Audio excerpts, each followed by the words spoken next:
Good afternoon. My name is Annette Anderson, and I am going to talk a little bit about my time at Central Area Motivation Program, which is now known as Bird Bar Place. So I became a board member, on the board of directors, and I think it was around 2001 or 2002. The board president at that time was Jacquie Jones-Walsh, who invited me to join the board. During my time on the board, I met amazing community leaders. Oscar Eason, Freddy Kerry, Jacquie Jones-Walsh, to name a few.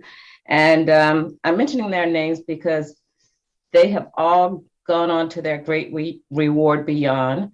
And they were just so helpful, and I learned so much from them, and I appreciated them beyond what I can actually relate.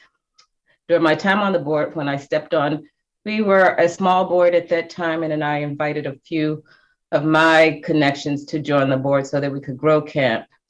We went through a couple of EDs at that time very quickly. There was rapid turnover.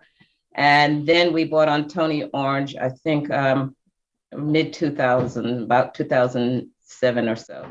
So our goal was to turn a failing community-based organization around. Camp had a long history in the African-American community in the Central District, and we knew that the CD was changing, and we had lost a lot of our programs at the time. We had a couple of grants that were still strong, and that's what we were trying to build on, starting from that point to support our community through our food bank, which has been ongoing and definitely a part of the history of camp.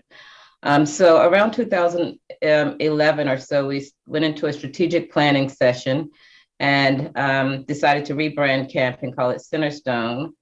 And at that time as well, we brought on a new executive director. I actually stepped off the board briefly, and when Andrea agreed to be the executive director, I came back on. And so one of the things I am proud of is Andrea's leadership. We were able to get the organization up and running, bring in more programs that served the community that camp is located within, or at that point it was Centerstone.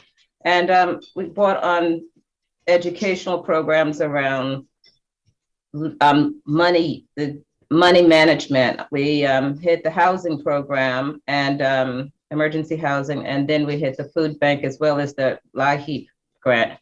So I think when I felt that camp, which is now Bird Bar Place, was really back on its feet again, and the leadership was strong, I know it's time for me to move on and to bring younger, fresher outlooks to work with Andrea and to build Bird Bar Place into what it is today.